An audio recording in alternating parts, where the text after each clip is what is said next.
इस समय हरिद्वार से हमारे संवाददाता चंदन इस समय हमारे साथ जुड़ चुके हैं। चंदन, आज अगर बात करें सूर्य ग्रहण है वहां पर, हरिद्वार की अगर बात करें तो वहां किस तरह का माहौल बना हुआ है, लोग क्या कुछ कर रहे हैं? जी बिल्कुल, देखिए अंजलि, हरिद्वार में जिस तरह की धार्मिक मान्यता है, सूर्य ग्रहण के समय स्नान नहीं किया जाता, पूजा पाठ जो है उसमें वर्जना होती है, वो वर्जित होता है। तो लोग फिलहाल सूर्य ग्रहण चूंकि स्टार्ट नहीं होने हुआ है, वो बस होने ही वाला है, तो इस समय तक जिनको स्नान करना था उन लोगों ने स्नान कर लिया है। और क्या धार्मिक मान्यता है, क्या परंपरा है सूर्य ग्रहण को लेकर के, हमारे साथ पंडित राजीव सूद है, उनसे बात करते हैं। पंडित जी, क्या धार्मिक मान्यताएं हैं? हमारे शास्त्रों में पद्म पुराण, शिव पुराण, ऋग्वेद में, मत्स्य पुराण में, विष्णु पुराण में कहा गया है कि जब पृथ्वी पर सूर्य ग्रहण लगेगा वो अलग अलग स्थिति होगी, लेकिन इस बार जो सूर्य ग्रहण लगा ये 1330 वर्षों बाद लगा है। इसमें मौनी महोत्सव का समावेश है, मकर संक्रांति, कुंभ भी अब आरंभ हुआ है। तो इसमें हमारे शास्त्रों में कहा गया कि गंगा किनारे अगर कोई भी आके जाप, स्नान, दान करे तो उसका 100 गौओं के बराबर फल मिलता है, लेकिन किसी मुहूर्त में आके करे तो 1000 गौ दान के बराबर फल मिलता है। उसी प्रकार ये जो मुहूर्त है इसमें 1000 करोड़ गौओं के दान के बराबर फल की प्राप्ति होगी। और इस योग के लिए द्वापर में कृष्ण जी पांडव भी तरसते रहे, लेकिन इस तरह का योग मौनी अमावस्या का सूर्य ग्रहण का उनको नहीं प्राप्त हुआ।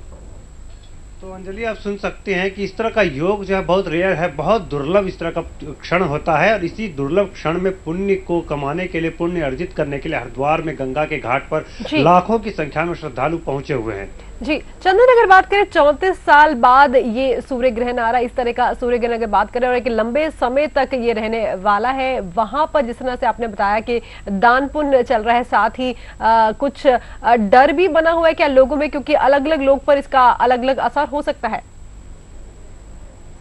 जी बिल्कुल, देखिए अगर राशि फल की बात करें तो राशियों के हिसाब से अलग अलग राशियों पर इस सूर्य ग्रहण का अलग अलग जो है असर पड़ने वाला है। लेकिन डर से ज़्यादा लोग इस बात पर ध्यान दे रहे हैं कि ये जो मौका है, ये जो अवसर है, ये बार बार नहीं आता। जिस तरह से पंडित जी बता रहे थे, महाभारत काल में पांडव और श्री कृष्ण खुद जो है इस पल को तलाश रहे थे, लेकिन वो उन्हें नहीं मिल पाया। तो जिन लोगों को ये मिला है वो चाहते हैं कि इस पल का, इस मौके का पूरा फायदा उठाया जाए, और जो पुण्य कमाने का मौका उनको मिला है उसको जो है जाने ना दे। हम दिखाना चाहेंगे अंजलि, फिलहाल हरिद्वार में गंगा के घाट पर क्या नज़ारा है। आप देख सकते हैं कि इक्के दुक्के लोग अभी स्नान कर रहे हैं, ज्यादा लोग अब वेट कर रहे हैं, इंतजार कर रहे हैं कि 3:12 लगभग 3:15 बजे जब ग्रहण खत्म हो जाएगा तब वो स्नान करेंगे। फिलहाल जो है मंदिरों में पूजा, मंदिर के पाठ बंद हो चुके हैं। कल रात से ही किसी भी मंदिर में प्रवेश नहीं हो रहा हरिद्वार के। साथ ही साथ जो गंगा नदी में स्नान की बात होती है वो स्नान भी लगभग बंद हो चुका है। कुछ 1-2 लोग जो है वो स्नान कर रहे हैं, लेकिन ग्रहण जैसे ही ग्रहण का काल प्रवेश कर जाएगा उसके बाद स्नान भी बंद हो जाएगा। जी, साथ में ये भी जानना चाहेंगे, हालांकि ये काफी दुर्लभ सूर्य ग्रहण है, लोग इसको किस तरह से देख रहे हैं वहां पर? जैसे आपने बताया कि लोग इसे एक तरह से ये मौका देख रहे हैं कि ये मौका शायद उनको दोबारा नहीं मिलने वाला। क्या फिर भी किस तरह का दान पुण्य और क्या कुछ चल रहा है, और जैसे ही सूर्य ग्रहण लगेगा वहां पर क्या कुछ माहौल रहने वाला है? जी बिल्कुल, आइए पंडित जी से पूछते हैं कि पंडित जी, ग्रहण शुरू ही होने वाला है, इस दौरान क्या करना चाहिए, किस तरह के दान पुण्य का काम होना चाहिए? ये जो ग्रहण है हमारे शास्त्रों में, जो वेदों को और पुराणों में कहा, संहिता में कहा गया है, ग्रहण का फल पूरे ब्रह्मांड के लिए है। हर सारे कोई सी भी धर्म संप्रदाय, किसी से संबंधित कोई हो, उन सब के लिए उसका फल बराबर है। तो इस समय में जो आप गंगा जी के किनारे हो तो उससे लाभ ले सकते हैं। अगर गंगा जी के किनारे नहीं आए, आप घर में भी उसका कर सकते हैं, राशि के अनुसार फल ले सकते हैं। जैसे मेष राशि है, वो मेष राशि वाले गंगा जी में वास्तु के हिसाब से अगर स्नान करें, डुबकी लगाएं, तो उनको और फल की प्राप्ति होगी। वो पूर्व दिशा की ओर करके 1 डुबकी लगाएं।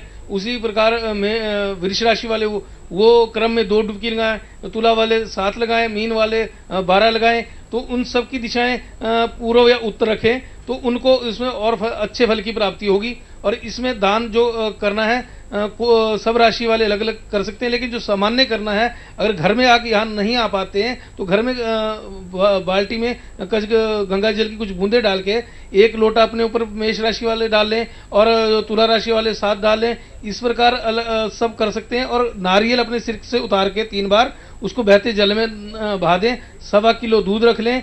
और जो शनि से, सरस्वती ढैया से पीड़ित है वो 11 कीलें और 11 उड़द और काले कपड़े में लपेट के उतार के अपने रख लें, और वो बाद में पीपल के नीचे या किसी नदी में बहा सकते हैं। और इससे अक्षम, इस आपके माध्यम से एक विशेष बात रहस्यपूर्ण बताऊं कि इस समय अमृत गंगा में, गंगा मैया में साइंटिस्टों ने 186 मिनरल शोध करके पाए हैं, लेकिन इसमें अमृतों की प्राप्ति और ज्यादा है। तो इस गंगा जल को जो ले जाके अपने घर में रखेगा, उपयोग न करे, संभाल के रखे, ये निधि है, ये एक तरह से अमृत।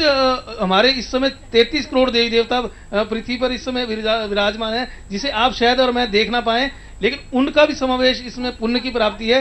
तो इस गंगा जल को आप संभाल के रखेंगे तो बाधाओं से, ग्रहों से आपको वो सुरक्षा करेगा, और ये जल अंजलि, आप सुन सकते हैं कि ये जो जल है, गंगा का जल, वो सभी बाधाओं से लोगों को दूर करेगा, उससे मुक्ति देगा। साथ ही साथ दान पुण्य की जहां तक बात है तो वैदिक ज्योतिष में अलग अलग राशियों के लिए अलग अलग प्रावधान है।